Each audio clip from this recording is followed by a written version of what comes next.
Bonjour et bienvenue à cette deuxième vidéo pour Word. Ce que vous avez réalisé présentement, c'est que je suis de retour comme si j'étais dans une nouvelle période parce que dans le fond, je voulais vous remontrer un peu la démarche et l'utilité de OneDrive. Donc, à partir du moment où on va dans l'application OneDrive, à partir de Office 365, je peux aller retrouver mon document dans secondaire 1 que j'avais enregistré et que j'avais enregistré dans le dossier de sciences et technologies. Et là, je retrouve mon document. Donc là, je l'active. Avant d'aller faire quoi que ce soit d'autre, parce que là, je vais retrouver exactement le même document avec les titres qu'on avait mis au dernier cours. En fait, je n'avais pas écrit tous les titres. Ça, c'est pas vraiment grave. On pourrait ajuster ça après. Je vais retourner dans l'application de bureau, parce que si vous regardez présentement, je suis dans la version de Chrome. Et moi, ce que je voudrais, c'est d'être dans la version de bureau parce qu'il y a plus de possibilités. Puis il y a des possibilités là-dedans que je vais absolument utiliser dans cette capsule. Donc, je vais aller faire ouvrir dans l'application de bureau. Si jamais il vous le demande, ça se peut qu'il y ait une fenêtre en haut de l'écran dans laquelle on nous demande de faire Open Word Desktop ou ouvrir Word Desktop. Puis il y a un petit crochet que vous pouvez cliquer aussi pour ne pas avoir ce message-là. Et là, à la fin, ils vont vous demander votre courriel, je rappelle, et votre mot de passe. Et là, vous allez avoir le petit W ici. Donc, j'ai la version, ben, en fait, vous ne le voyez pas, mais il y a le W en bas. Je suis pas convaincu d'avoir expliqué ça dans la dernière version. Je vais juste aller déplacer ma fenêtre pour qu'elle rentre exactement dans la fenêtre de l'enregistrement. Donc, voilà. Donc, je suis dans la version de bureau, les titres sont bleus, tout va bien. On va aller dans la page 2, où est-ce qu'on avait l'introduction. Il y a plusieurs choses qu'on peut vouloir faire. Ici, je vais commencer à mettre les titres. Sur le Padlet, j'ai les autres. Donc, je vais aller faire un petit tour sur le Padlet, pas dans cette page, mais bien dans celle-là.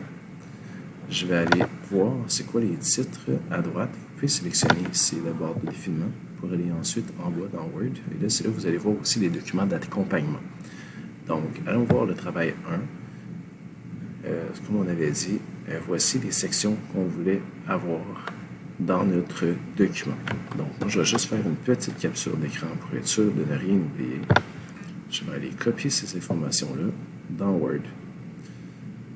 Évidemment, j'aurais pu essayer de faire un copier-coller, mais là, ce n'est pas vraiment mon intention. Je vais aller faire CTRL-V pour le copier. Donc, introduction, j'avais déjà écrit, matériel. Ensuite, manipulation, qu'il faut mettre en gras. Donc, CTRL-G, dans ce cas-ci, une fois que j'ai sélectionné le texte. Faire attention qu'on veut que le texte entre ne soit pas en caractère gras, comme j'avais dit. Et là, on continue. Tableau des résultats, c'est fait. C'est un titre. Ensuite, c'est diagramme. Ensuite, c'est analyse. Il y a des sous-sections qui s'appellent calcul et conclusion. Je laisse toujours un espace entre pour pas, quand je vais mettre en caractère gras, l'espace entre va rester en caractère qui n'est pas en caractère gras. Et finalement, bibliographie. Une fois que je les ai écrits, dans le fond, j'ai plus besoin de ça. Tout ce que j'ai besoin de me rappeler, c'est les niveaux des titres. Ça, j'avais déjà vu. Donc, ça va être en gras. La section analyse va être en gras.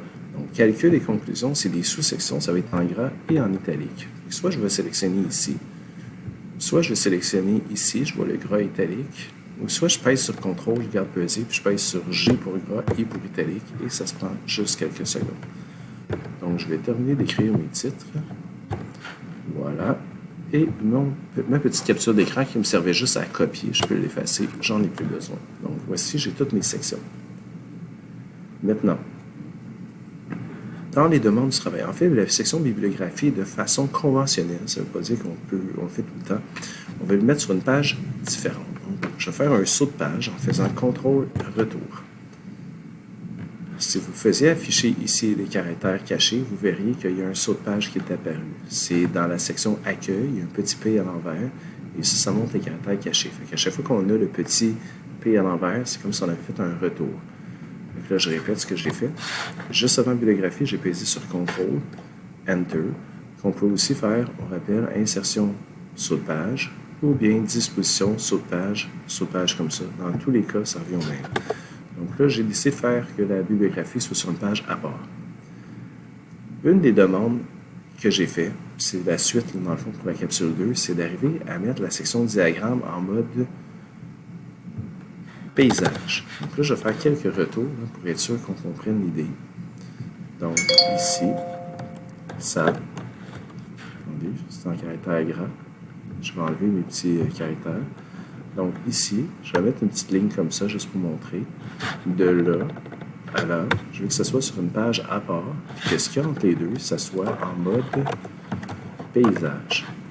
Le mode paysage, c'est que lorsque la feuille est comme couchée sur le côté. Un peu comme si vous voyez ici mon téléphone, ça serait le mode portrait. Si je mets comme ça, c'est le mode paysage, qu'on lit de côté. Okay? C'est la même idée. Donc, pour faire ça, en fait, ça va vous demander quelques petites choses. Donc, tout d'abord, on veut faire un saut de section.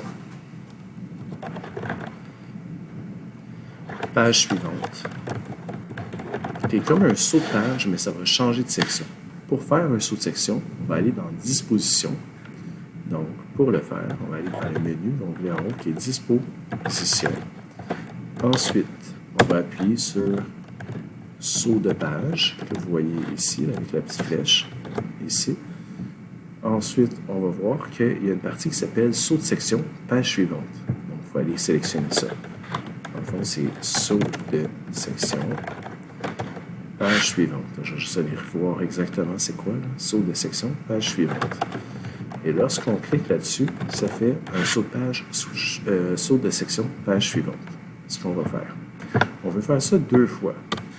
On veut le faire, je vais mettre un genre de petit astérisque pour montrer aux 2 endroits où je dois mettre le curseur. Le curseur, c'est ce qui clignote, là. Comme c'est pas ici. C'est juste avant le mot analyse, puis juste avant le mot diagramme. Donc là, je vais le faire avant l'astérix. Donc j'y vais, disposition, saut de page, page suivante. Vous allez voir que le diagramme apparaît comme si j'avais fait un saut de page sur la page suivante. Je vais enlever mon petit astérix, ça c'était juste pour vous montrer. Juste avant analyse. Je vais faire la même chose, disposition, saut de page, page suivante. Je vais enlever mon petit astérix. Donc, sur une page, tout ce que j'ai, c'est la disposition. Donc, avant le mot, comme au début et à la fin, on va faire des sauts de section. Pour ceux qui ne voient pas, je vais juste vous montrer les caractères cachés. Vous allez voir que c'est écrit saut de section, page suivante. En fait, ma petite ligne ici, ça ne peut à rien. Puis la petite ligne après non plus, c'est juste pour montrer la partie que je voulais séparer, qui est la partie qui était pour le diagramme. Fait que quand on a un saut de page, ça affiche comme ça. Et là, on a un saut de section, page suivante. Avant et après. Avant diagramme, après diagramme. Maintenant, ma page est encore en mode portrait. Pour atteindre le mode paysage, on va aller aussi dans le menu Disposition. Donc, je vais l'écrire au fur et à mesure. Donc, Disposition. Et là, on va aller dans la section Orientation. Et ensuite, on va aller, vous voyez ici, Orientation. Et là, on va voir Paysage.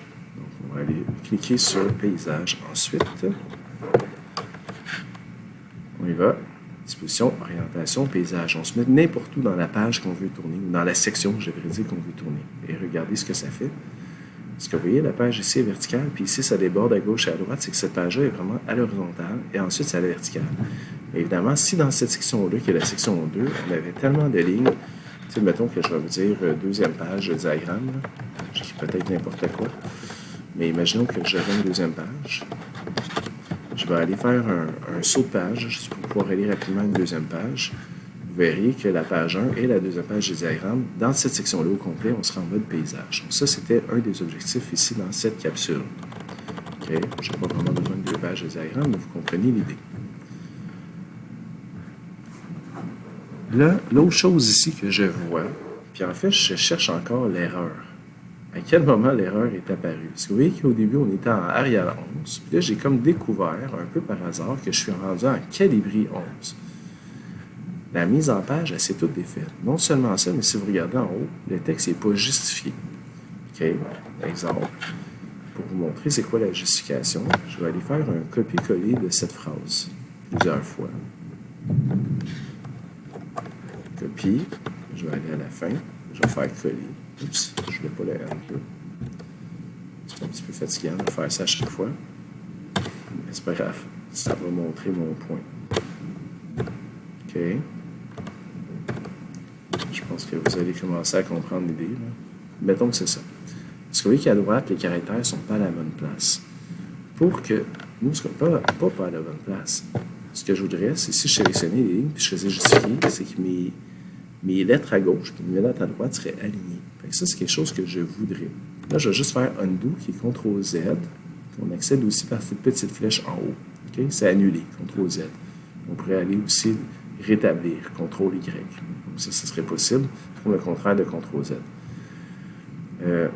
Et là, l'autre chose que je vais remarquer aussi, si vous regardez l'interligne ici, je ne sais pas c'est quoi, mais c'est pas 1,5, ça c'est certain. C'est vraiment une interligne simple, tandis qu'au départ, la page que je vous ai donnée est en interligne 1,5. L'autre chose que je vais vous faire remarquer, c'est qu'ici, l'espacement avant-après, c'est 8. Ici, l'espacement après, c'est 8.